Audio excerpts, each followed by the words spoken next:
Hello and welcome to Adamant Lives, Episode 6, The Terribly Happy Embalmers. Awesome intro? Check. Man having a touching scene and saying goodbye to his friends and family before getting into his own coffin? Check. Goodbye. I pronounce Sir George Marston dead. Other man singing while hammering something? Check. Man sitting up in his own coffin and being shot dead? Check. Wait, what?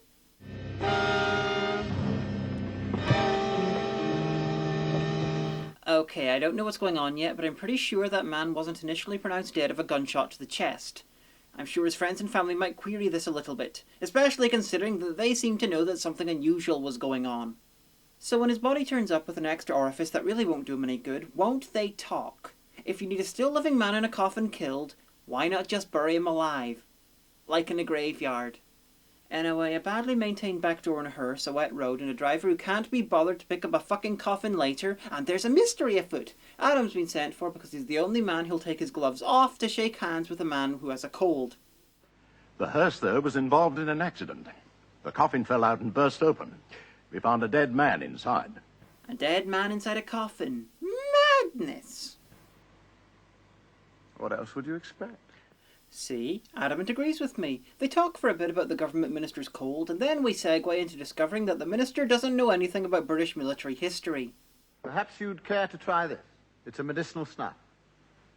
My father picked it up at Balaclava. Balaclava? That's a reaction I'd expect from ministers today, not back when people wore bowler hats. Anyway, as I wondered about, the guy's official cause of death did not match what he actually died of. Strange to think that a heart attack and being shot actually produce different effects on the body. Anyway, time for something to do with the plot. Whatever the plot is, and how exactly it works.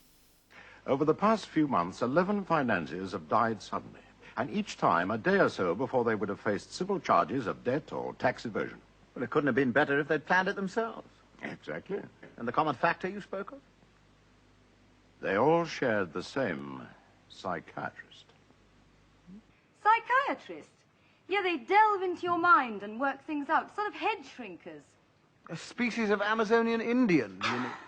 No, a psychiatrist's a kind of doctor. Oh, a brain doctor.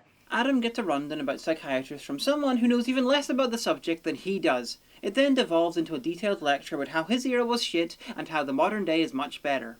Well, now, you were saying about repressions. Oh, yeah. Suppose one has no repressions to be brought out. Oh, but everyone has, especially your lot. My lot. What generation? I mean, terribly repressed. That's why you were all so unhappy. But I was always perfectly happy, monsieur. Oh, that's because you didn't know. Know what? About your repression. About my...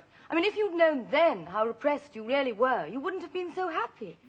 And from that on to hypnosis, how it's an accepted part of psychiatry in the modern day and was basically a stage act in Adam's day. It's funny how these things turn out, what with it being back to being a load of bullshit now.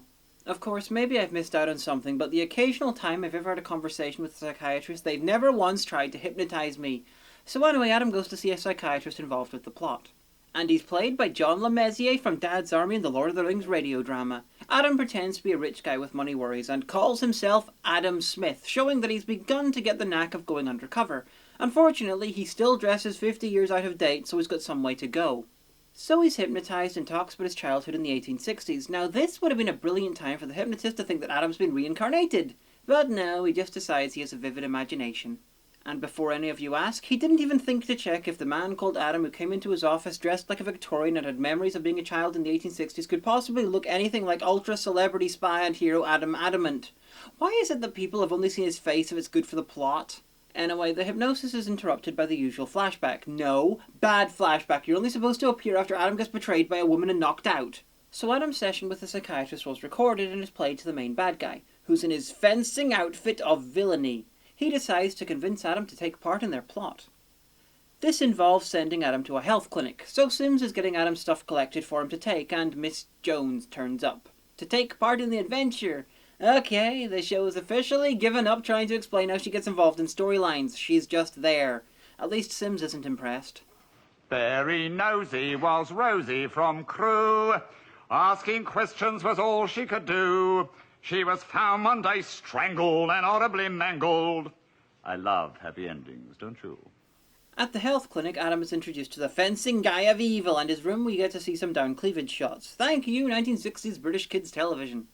The nurse tries to undress Adam. He's hilariously freaked out by it. Now, this is obviously funny on the surface, but it's doubly funny if you know that the nurse looks a lot like this woman from Coupling, who Gerald Harper, who played Adam, dated for several years, while he was in his 70s and she was in her 20s.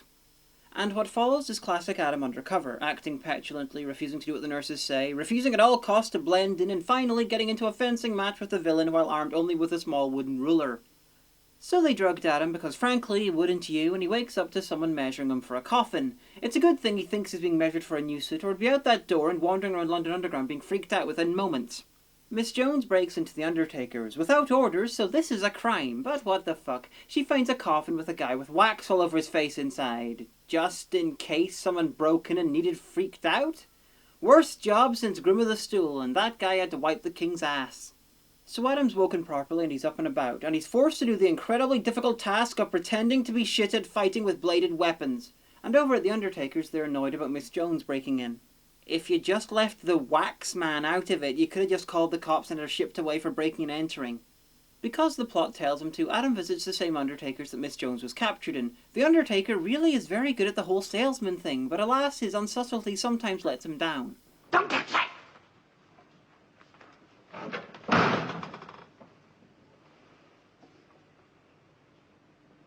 Poor child. So young to...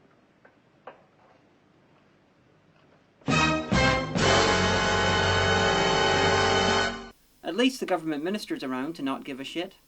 You can't blame yourself, Adamant. It isn't as though you told the girl to get involved. After all, you said yourself she's A wild. mere slip of a girl, a child. Well, nobody told her to get involved. So young, the blackguard says their fiendish villainy know no bounds.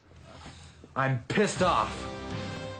I didn't always understand her little ways, her foibles, her noisy.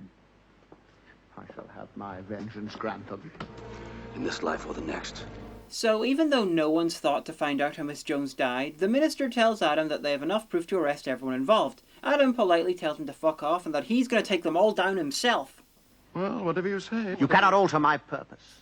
And I think those two lines might have been in the wrong order. Anyway, Miss Jones is up and about again because those bastards only kill their clients and not the best friends of superheroes who break into their buildings.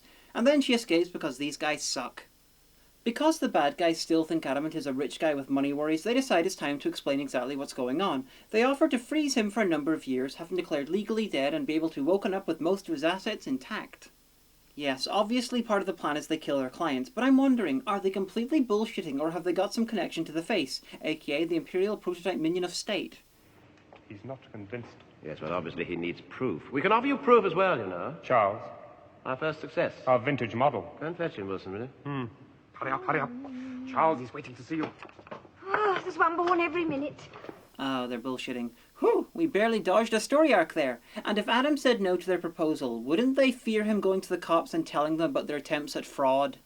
What's more amazing is that frozen or dead man is clearly breathing, and that Adamant is invited to feel his wrist, when he's just a guy lying there clearly not dead or frozen. Why would anyone be taken in by this scheme? The guy's clearly still alive. All right. I'll go through with it. Excellent. Oh, I've had the most terrible time. I've got to get hold of Adam. Have you seen him? I've got to tell him about the Undertakers and an Adamant is awful dead. man called... So Sims believes them. Bad form, Sims. Bad form. Wait, Adam thinks Miss Jones is dead and Sims thinks Adam's dead. If Sims didn't look so much like Boris Karloff, then she'd have to think that he's dead to finish the circle. Anyway, at least Miss Jones is thinking somewhat rationally. And he was murdered. But you've no evidence. They're evil. They captured me for over 24 hours. Didn't you notice I was gone? Sorry, I was too busy celebrating. So now it's time for a roaring rampage of revenge. Miss Jones is pissed, and the only thing that will sate her bloodlust is beating a nurse to death with a snow globe. So the Undertakers turn up and explain that they had to close their place down because Miss Jones escaped. Too late they realise that they should have just taken her to the police. They then talk about the plan while Adam's listening, albeit inside a coffin. Great work, guys. Anyway, fight scene between a concussed nurse in black underwear and Miss Jones dressed in a nurse's uniform. It's like they saw two of my fetishes and decided to see which would win in Mortal Kombat. Adamant escapes the coffin and, aha! The old both shoot the same guy right in front of you who somehow ducks even though it's impossible, forcing you both to kill each other trick. Classic. And it's time for some fencing. Wilson, that lesson you spoke of, I think now would be an appropriate time.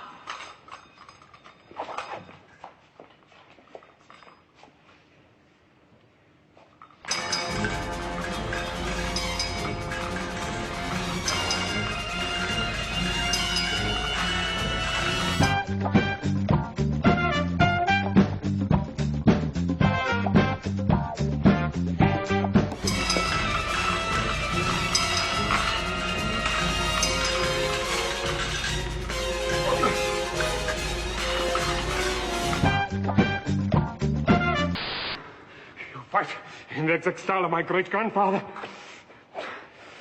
I ought to. He taught me. I'm not left-handed either.